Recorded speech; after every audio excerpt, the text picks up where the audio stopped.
The massive space station hung in the darkness like a jewel made of metal and light.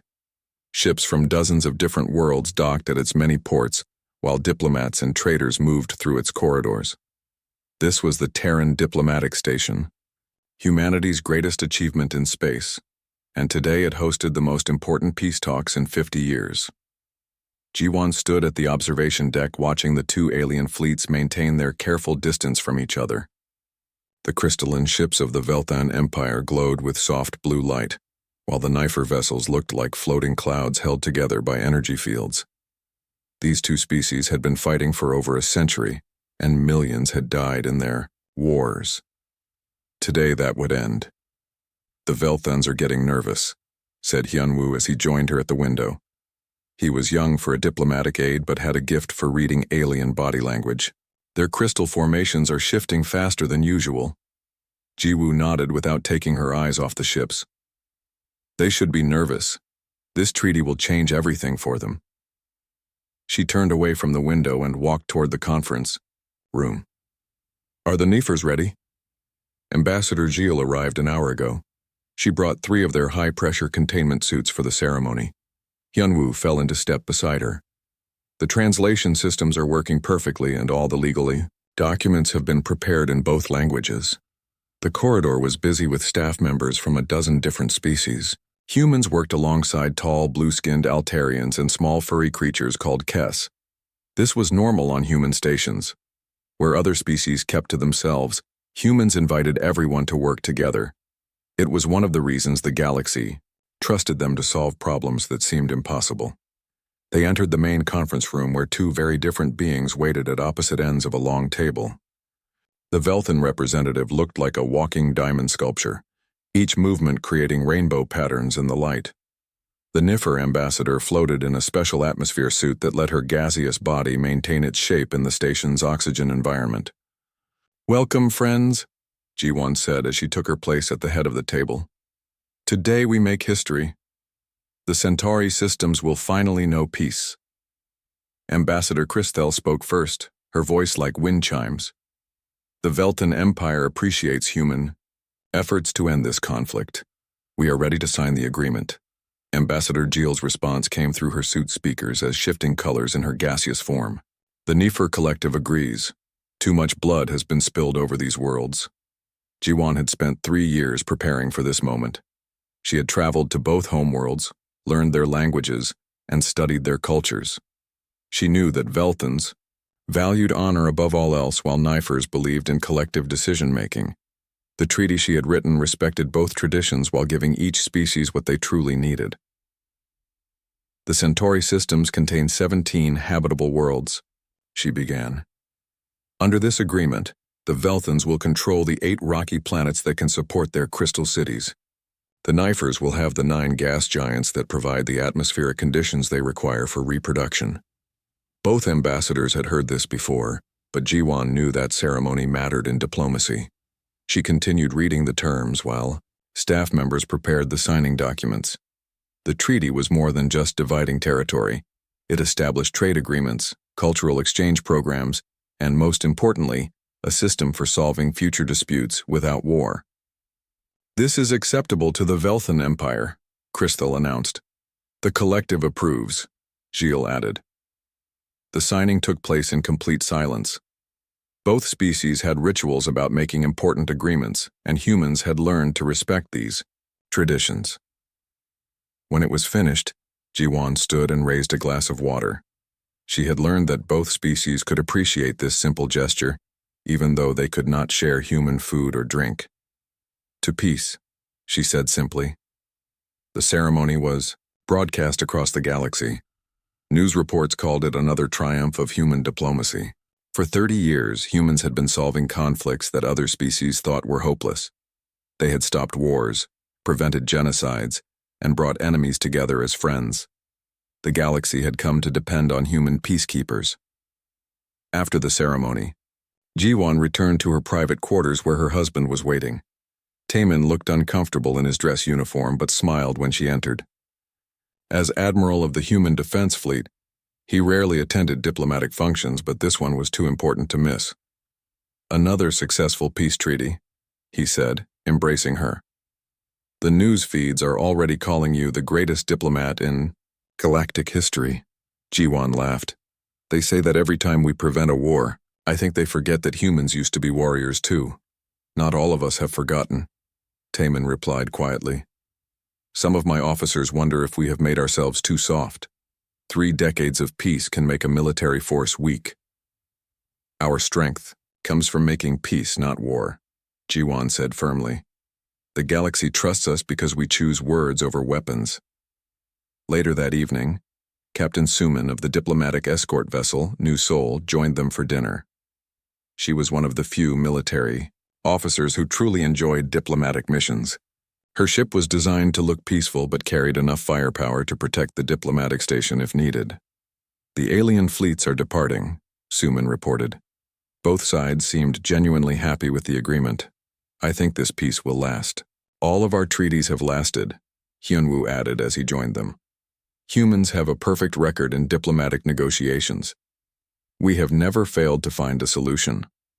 The conversation turned to lighter topics, but Jiwan found herself thinking about something Ambassador Christel had said earlier. The Velthan had mentioned that other species were watching human diplomatic efforts very closely. At the time, it seemed like a compliment, but now she wondered if there was more to it. The next morning brought routine reports from human diplomatic missions across the galaxy. Teams were working on border disputes, trade agreements, and cultural exchanges on dozens of worlds. Everything seemed normal until Minho arrived at her office.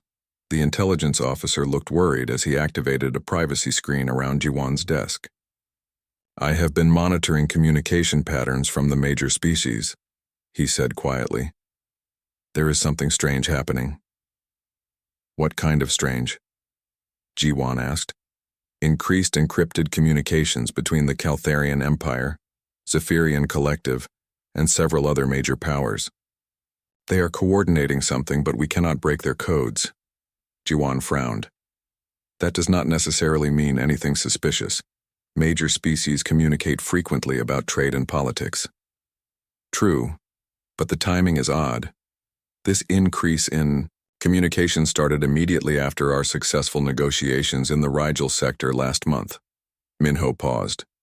And now it has intensified again after yesterday's ceremony. Before Jiwan could respond, her communication system activated. The caller ID showed the official seal of the Galactic Council.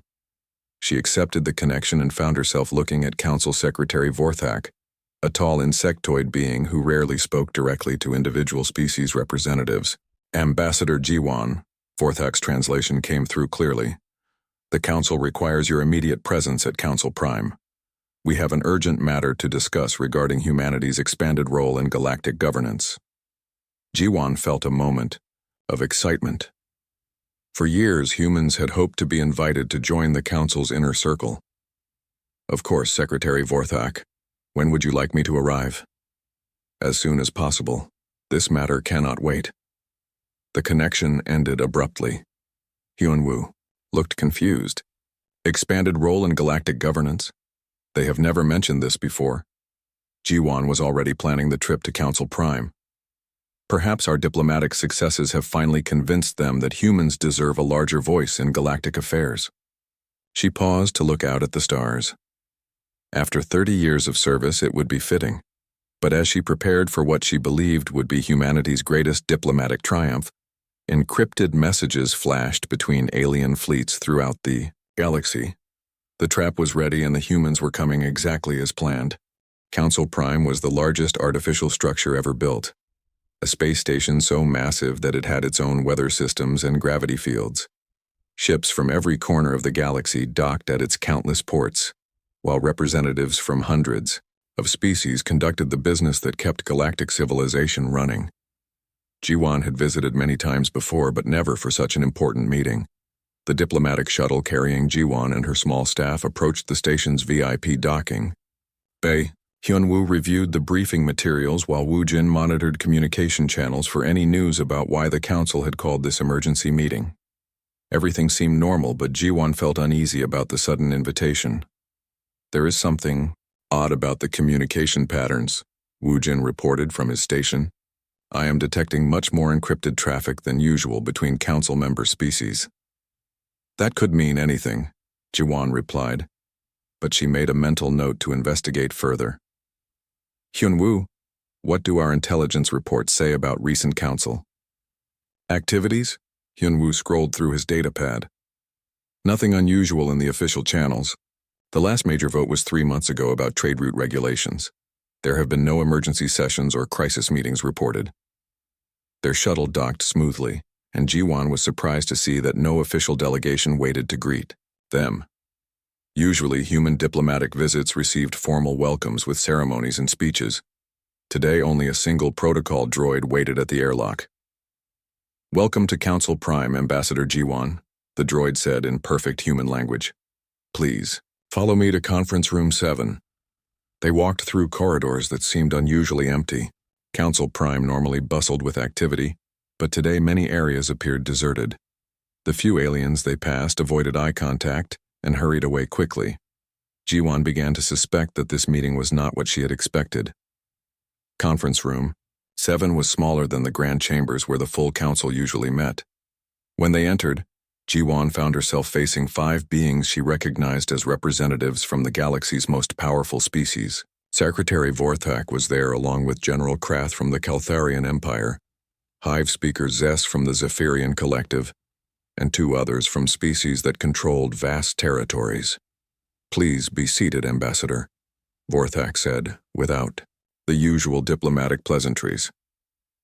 We have important matters to discuss. Jiwan took her place at the table while Hyunwoo and Woo Jin positioned themselves behind her. Something felt wrong about this meeting, but she could not identify the problem. These were all species that humans had helped in the past with successful negotiations and peaceful solutions. Thank you for coming so quickly, General Krath began. His species looked like upright lizards covered in natural armor. We have been observing human diplomatic activities with great interest. We appreciate the recognition, Jiwan replied carefully. Humanity takes pride in our peacekeeping efforts. Indeed, Hive Speaker Zess added. Her insectoid features made it difficult to read her expressions, but her tone seemed oddly cold. You have been very effective at resolving conflicts and maintaining stability. Jiwan waited for them to continue, but an uncomfortable silence filled the room. Finally, Vorthak spoke again. We have decided that humanity's role in galactic affairs needs to change. Change how? Jiwan asked. Instead of answering, Vorthak activated a holographic display that showed a map of human-controlled space. Their territory looked small compared to the vast empires surrounding them. Red markers appeared on several human colonies and diplomatic stations. For the good of galactic stability, Vorthak continued, the Council has voted to designate humanity as a contained species. You will withdraw all diplomatic personnel from non-human territories and restrict your activities to your current solar systems. Jiwan felt as if someone had struck her physically. Contained species? That term is used for dangerous civilizations that threaten galactic peace. Exactly, General Krath said with what might have been a smile. Your diplomatic successes have become too influential. Other species are beginning to expect the same level of intervention that you provide. We help solve problems peacefully, Jiwan protested. How is that a threat? Hive Speaker Zess leaned forward. You ask too many questions. You study our cultures too deeply. You document our military capabilities during every negotiation. She paused. We have decided that humans know too much about the rest of us. The truth began to dawn on Jiwan. This was not about expanding human influence in galactic politics. This was about eliminating it completely. You are making a mistake. Humanity has always acted in good faith. Your good faith is no longer required, Vorthak said firmly. The decision is final. You have 72 hours to begin withdrawing all human personnel from non-human space. Jiwan stood up slowly. And if we refuse? Then we will withdraw them for you, General Krath replied. With whatever level of force becomes necessary. As if summoned by his words, the room's displays activated to show space around Council Prime. Massive fleets from multiple species had taken positions around the station. The ships were not ceremonial escorts, but full military forces with weapons powered and ready. "This meeting is over," Jiwan said quietly. "We will return to human space immediately." "I am afraid that is not possible," Vorthak said. "Your shuttle has been impounded for safety reasons. You will remain here as our guests until the withdrawal is complete." Jiwan realized they were prisoners. The diplomatic immunity that had always protected human negotiators meant nothing now. She looked at Hyunwoo and Woojin, seeing her own fear reflected in their faces. Meanwhile, thousands of light years away, Minho sat in his intelligence office aboard the Terran diplomatic station, staring at displays that made no sense. Communication intercepts showed massive fleet movements by major species throughout the galaxy. Every human diplomatic mission was being surrounded by alien warships. "This is coordinated," he muttered while frantically sending warnings to human stations. They planned this. His analysis computers had been working for hours to decode fragments of intercepted alien communications. Most remained encrypted, but enough clear text came through to reveal the scope of what was happening. Every major species in the galaxy had participated in planning this operation. "Sir," his assistant Dayun called from across the room, "I am receiving emergency signals from our diplomatic missions in the Vega, Altair, and Procyon sectors. They report alien fleets taking positions around their stations." Minho felt cold dread spreading through his body. "How many missions are reporting threats?" Dahyun worked at her console for several minutes before answering. "All of them, sir. Every human diplomatic facility outside our home systems is being surrounded." The scope of the betrayal was becoming clear. This was not a spontaneous decision by the Council, but a carefully planned operation that had been in preparation for months or even years. While humans had been faithfully negotiating peace treaties and solving conflicts, the major alien powers had been planning their elimination as a diplomatic force. "Get me Admiral Taman immediately," Minho ordered. "And activate all our intelligence assets. We need to know exactly what we are facing."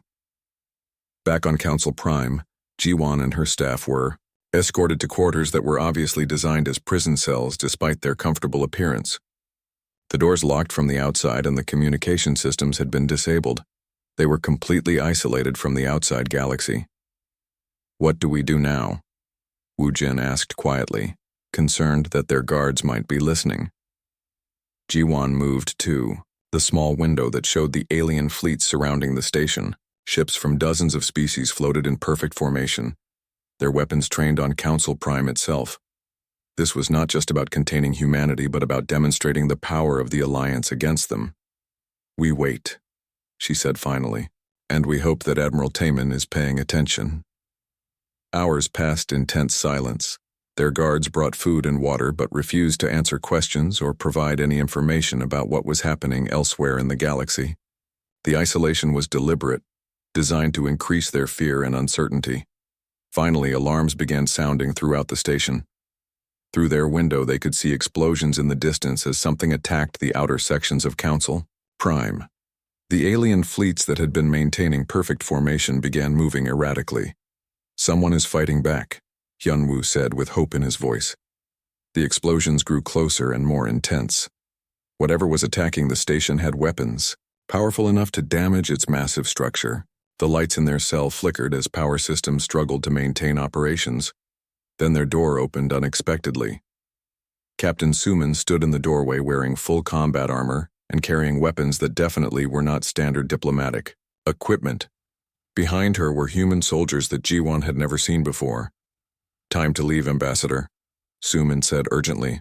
"The new soul is waiting and this place is about to become very dangerous." As they ran through corridors filled with smoke and emergency lighting, Jiwan realized that everything she thought she knew about humanity's peaceful nature might have been wrong.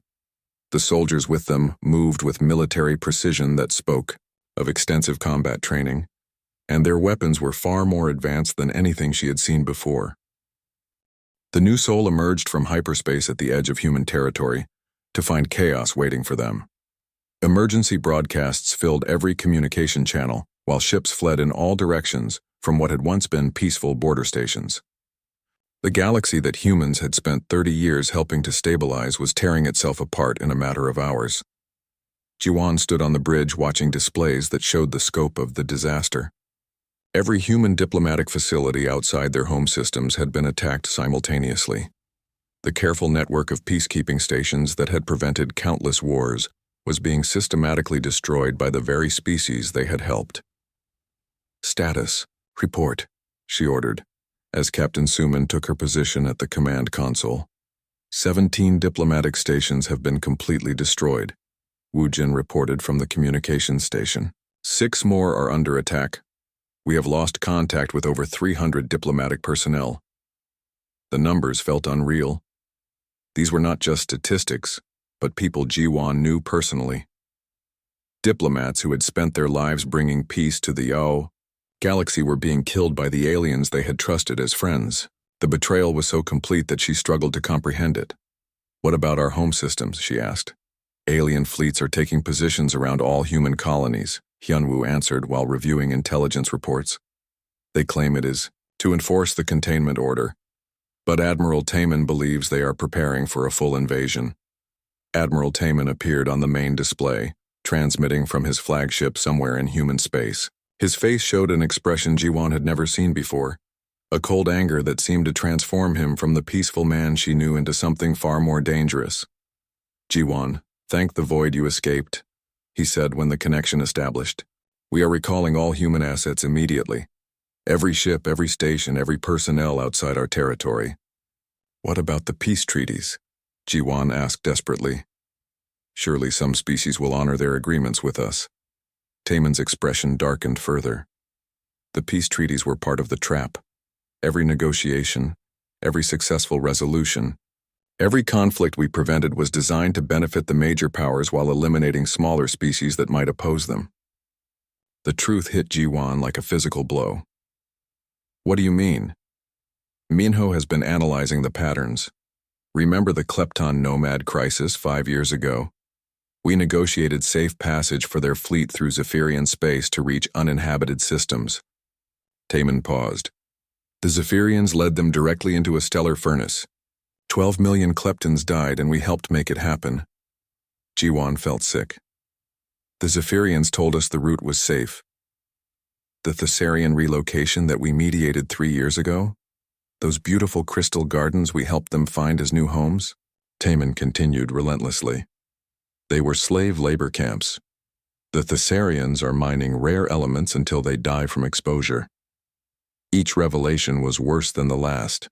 The diplomatic successes that had made Jiwan proud of her species were actually genocides disguised as peaceful solutions. The aliens had used human credibility and good intentions to commit atrocities on a galactic scale." "How many species?" she whispered. "Dahyun estimates over 40 minor civilizations have been eliminated or enslaved using human diplomatic cover," Minho's voice added from off-screen. "The major powers have been consolidating control of the galaxy for decades while we helped them do it." The communications system activated with an emergency alert. Reports were coming in from across human space about alien fleet movements and ultimatums. The containment order was just the beginning.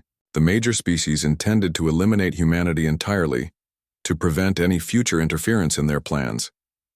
"There is more," Taman said grimly. "The attack on Council Prime was not our doing. The aliens destroyed their own station to eliminate evidence of their conspiracy.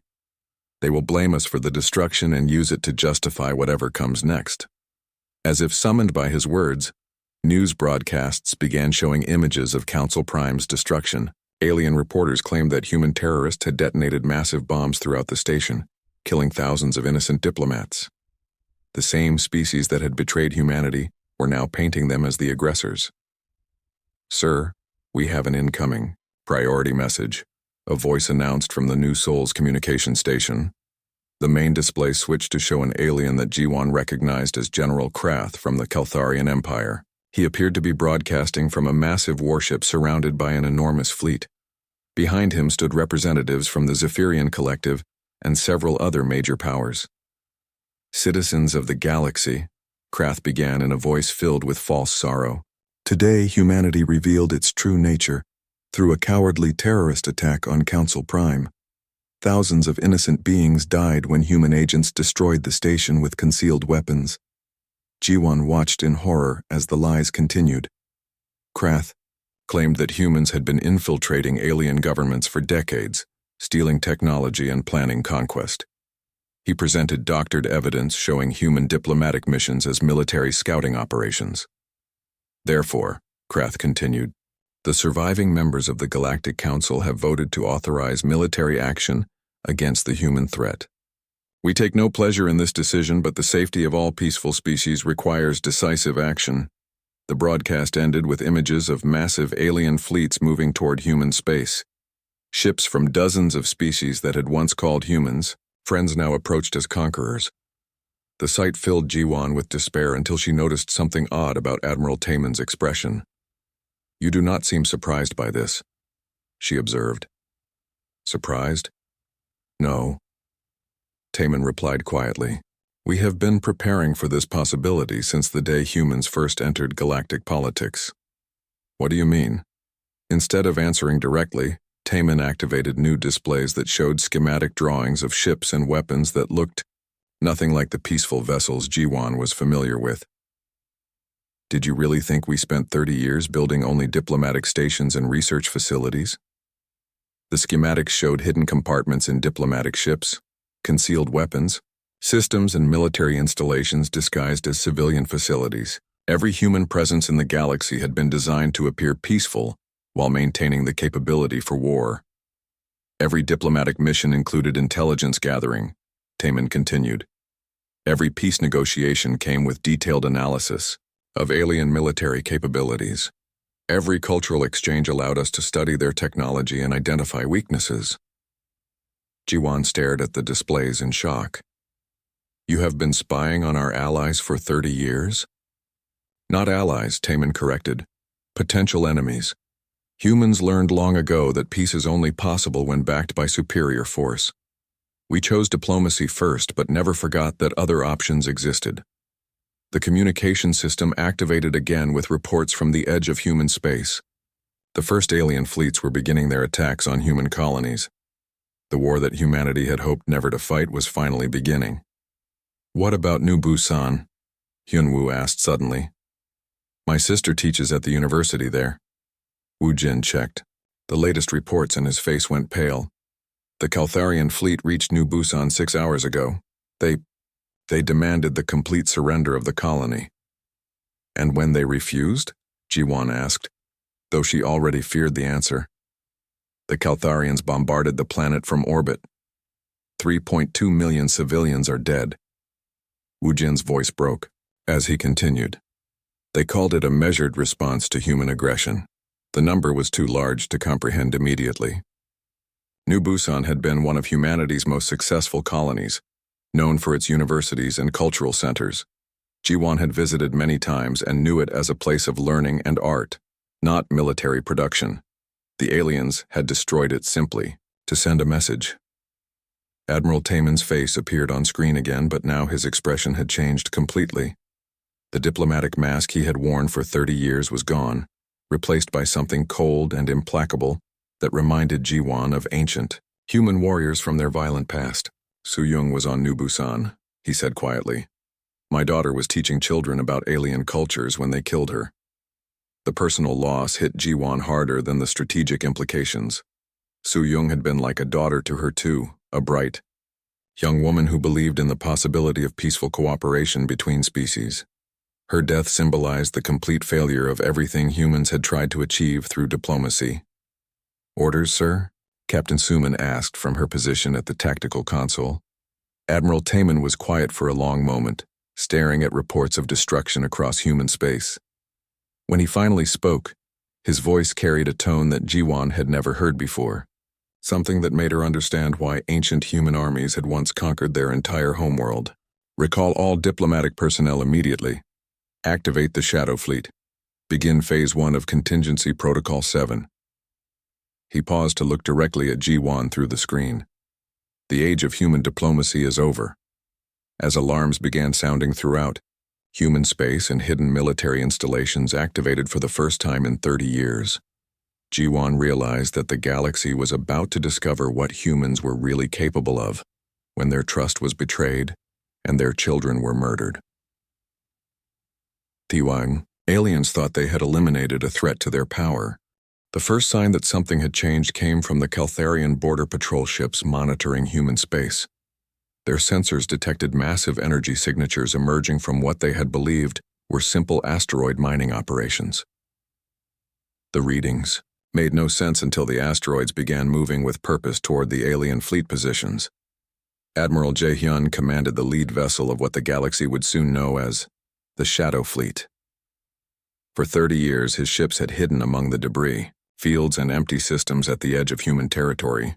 They looked like ordinary mining and research vessels, but carried weapons and defenses that made alien dreadnoughts seem like toys. "All ships report ready, Admiral," his tactical officer reported. "The aliens are maintaining their blockade positions around our colonies." Jae-hyun studied the display showing alien fleet positions throughout human space. Thousands of ships from dozens of species had surrounded every human world, confident that their superior numbers and advanced technology would make resistance impossible. They were about to learn how wrong they could be. "Begin the demonstration," he ordered quietly. The first target was the Caltharian fortress world of HFY, considered the most heavily defended military installation in their empire. Massive orbital platforms surrounded the planet while fleets of warships maintained constant patrols. The Caltharians had boasted that their homeworld could withstand attack by any force in the galaxy. The human ship approaching HFY looked like a simple diplomatic courier, the kind that had visited alien worlds peacefully for 30 years. The Caltharian defenders barely noticed it until their sensors registered weapons charging that should not exist on such a small vessel. "This is Admiral Korth of the Caltharian Defense Force," came the transmission. "Unknown human vessel, you will surrender immediately or be destroyed." The human captain, a woman named Ha-young, responded with perfect diplomatic courtesy. "This is Captain Ha-young of the vessel Iron Dragon. We are here to deliver a message from humanity." "What message?" Admiral Korth demanded. "That diplomacy has failed," Ha-young replied simply. The Iron Dragon opened fire with weapons that defied every principle of physics the aliens understood. Instead of energy beams or projectile weapons, the ship launched what appeared to be small metal rods. The Caltharians almost laughed at the primitive attack until the rods struck their orbital platforms. Each rod hit with the force of a small star, converting matter directly into energy in ways that alien science had never imagined possible.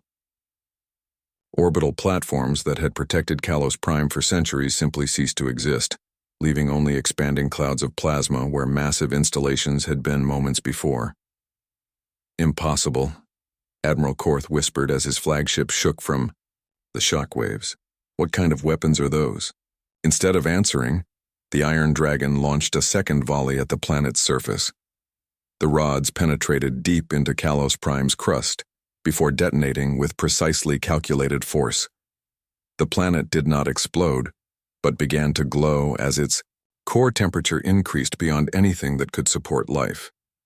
Within 6 hours, HFY had become a molten ball of lava. The fortress world that had anchored Caltharian military power for 1,000 years was gone, along with its 12 billion inhabitants and the most advanced military technology in their empire. Similar demonstrations began occurring throughout alien space. The Zephyrian Collective's living ship armadas, creatures bred for war over millions of years, found themselves being systematically hunted by human vessels that appeared to be simple cargo haulers. The aliens discovered too late that these ships carried weapons designed specifically to disrupt biological systems. General Yuna coordinated the attacks on Zephyrian positions from her command center, deep beneath what aliens had believed was a human agricultural research station. The facility actually housed the Titan Defense Corps, humanity's most advanced military force. "Target the hive ships first," she ordered her tactical teams. "Each one controls hundreds of smaller vessels." The human weapons were unlike anything the Zephyrians had encountered. Instead of trying to destroy their living ships with conventional force, the humans used viral agents that attacked the genetic structure that held the creatures together.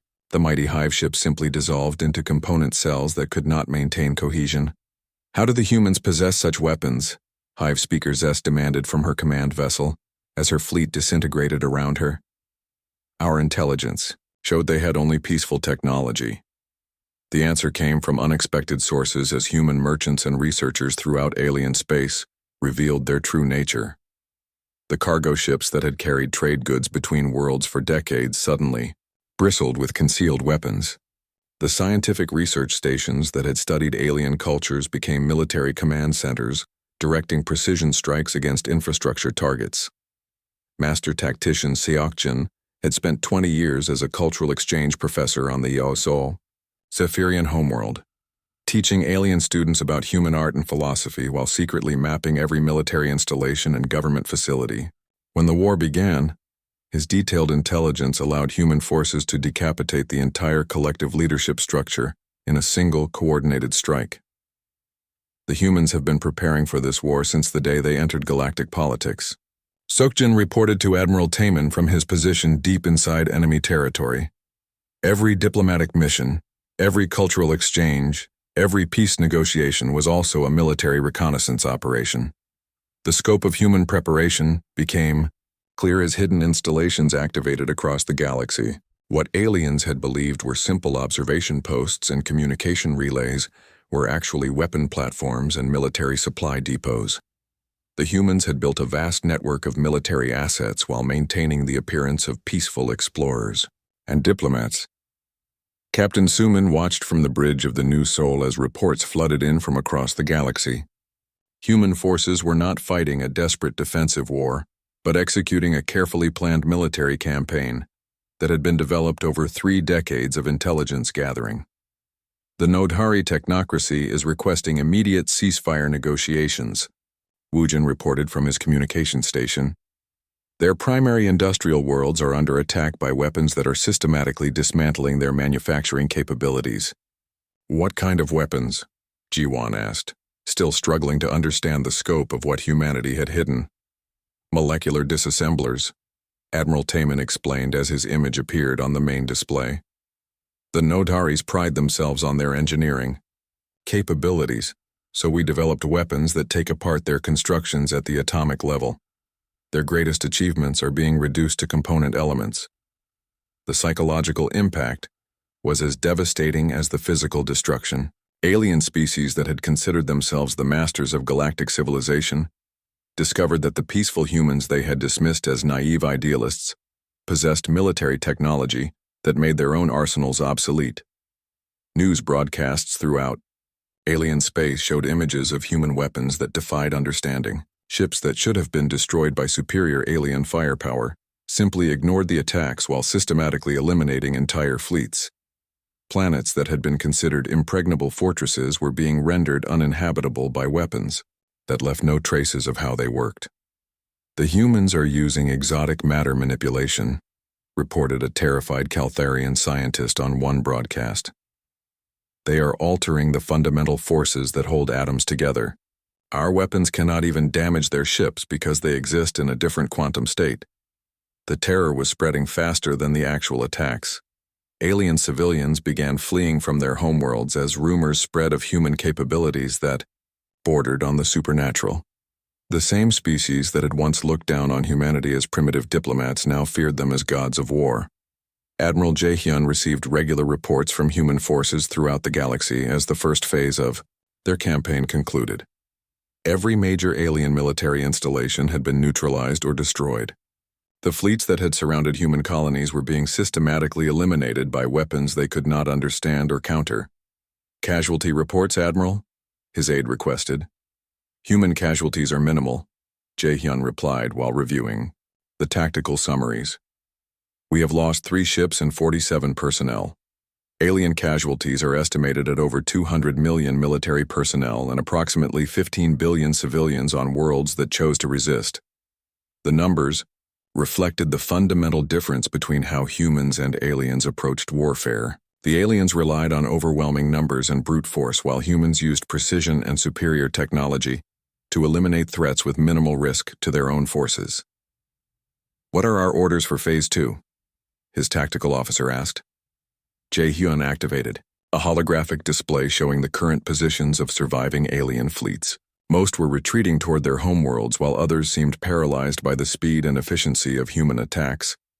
The galaxy's power structure was collapsing as species that had dominated for millennia found themselves helpless against human military technology. "We begin the occupation phase," he announced. "But first we ensure that the aliens understand exactly what they awakened when they betrayed our trust." 6 months after the first human warship revealed its true nature, the galaxy existed in a state that no being could have imagined. The great empires that had controlled countless worlds for millennia were gone, their fleets scattered, and their governments either surrendered or destroyed. In their place stood a new order built on the ashes of betrayal and the demonstration of overwhelming human power. Fleet Commander Insu stood on the observation deck of his command vessel watching the reconstruction of what had once been the Caltharian capital system. Human engineering ships worked alongside surviving alien civilians to rebuild the infrastructure that the war had destroyed. But everything was different now.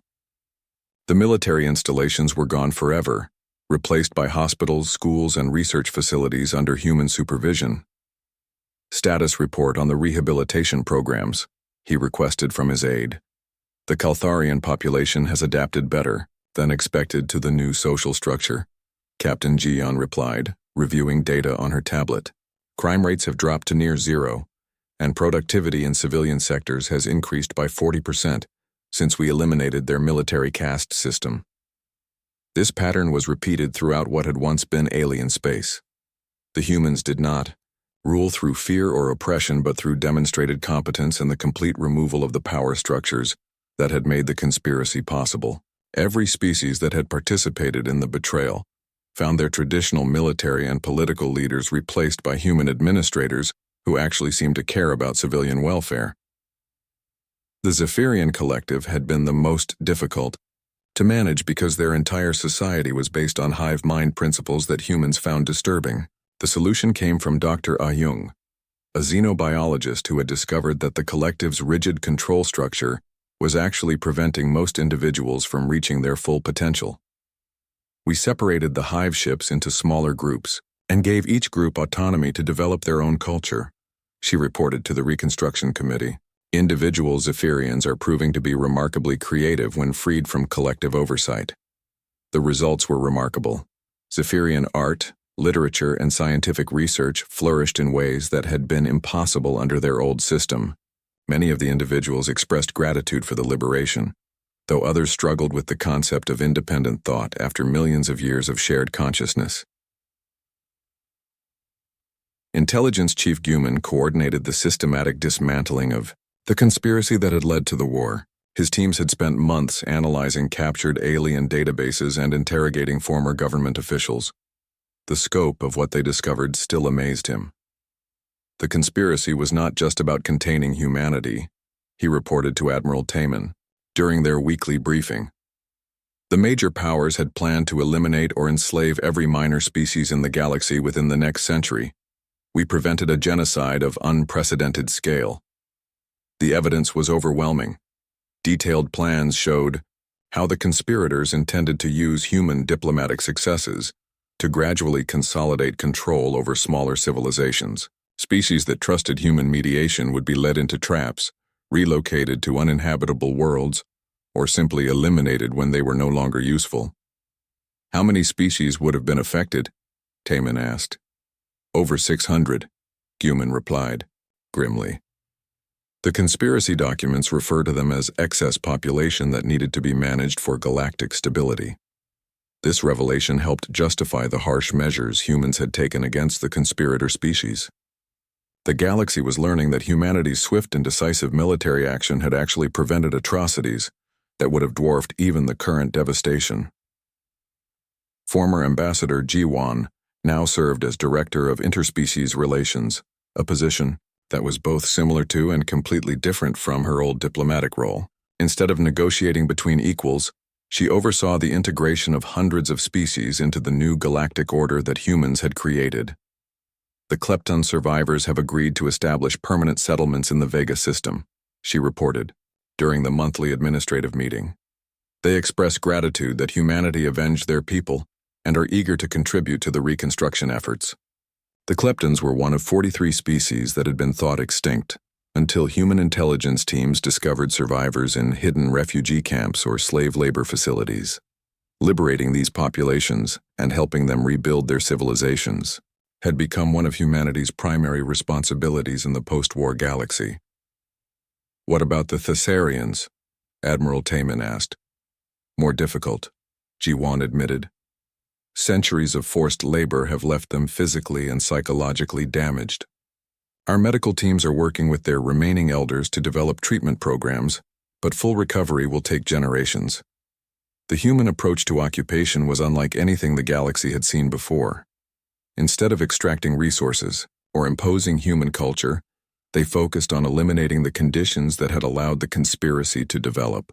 Military capabilities were permanently restricted for former conspirator species, but civilian populations received better health care, education, and economic opportunities than they had ever known. The transformation was most visible on former, military worlds. Kalos Prime had been rebuilt from molten rock into a garden world where Caltharian civilians learned arts and sciences that their warrior culture had never valued. Former soldiers were retrained as teachers, engineers, and medical workers. The change was so dramatic that many aliens struggled to recognize their own people. "The psychological adjustment is the most difficult part," reported Dr. Min-Young, a human psychologist working with former Caltharian military personnel. They were raised to believe that conquest and warfare were the highest purposes of existence. Learning to find meaning in peaceful construction requires complete re-education. Some individuals never adapted. The most violent or unrepentant were kept in secure facilities where they received medical treatment but could not threaten others. However, the majority gradually accepted their new lives, especially when they realized that their children were healthier and happier under human administration. The new galactic government operated from a reconstructed Council Prime, but the structure was completely different from the old system. Instead of species representatives making decisions based on their own interests, human administrators worked with councils of experts from multiple civilizations to address problems that affected everyone. Resource allocation for the Outer Rim. Reconstruction projects has been approved, announced Coordinator Yunbin during the weekly administrative meeting. "We will prioritize medical facilities and educational infrastructure in systems that suffered the worst damage during the conspiracy. Period. Decision-making was faster and more effective than it had ever been under the old council system. Without the need to negotiate between competing interests or navigate complex alien political structures, problems were identified and solved with remarkable efficiency. The military situation remained stable but vigilant. Admiral Jaehyun's Shadow Fleet maintained patrol routes throughout the galaxy, their advanced vessels serving as a constant reminder of human power. However, most of their actual work involved disaster relief and infrastructure protection rather than combat operations. "No significant resistance movements have been detected in the past 3 months," he reported. "Most surviving alien military personnel have either accepted integration into civilian roles or requested assignment to the observation forces monitoring the galactic borders." The borders were an important consideration. Beyond the galaxy's edge lay unknown civilizations that might pose threats similar to the conspiracy. Human scouts were already exploring those regions while defensive installations were being constructed to protect the reformed galactic community. The most remarkable change was in the treatment of minor species that had survived the conspiracy's persecution. The Velthans, Nipers, and dozens of other civilizations that had once been pawns in larger political games now enjoyed protections and opportunities they had never imagined possible.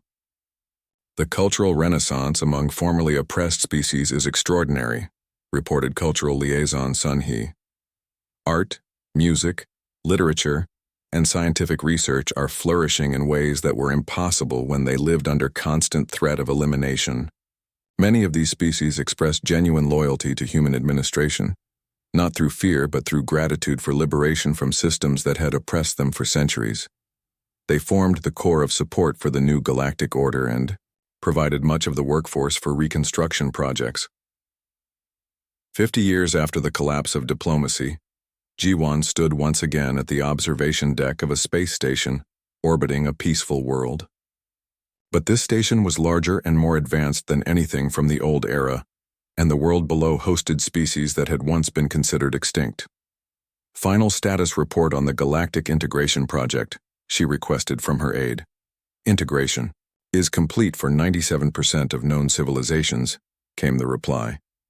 Quality of life indices show improvement across all metrics compared to pre-war standards. Military conflicts between species have been eliminated entirely. The numbers were impressive, but Jiwon knew that the real achievement was more subtle.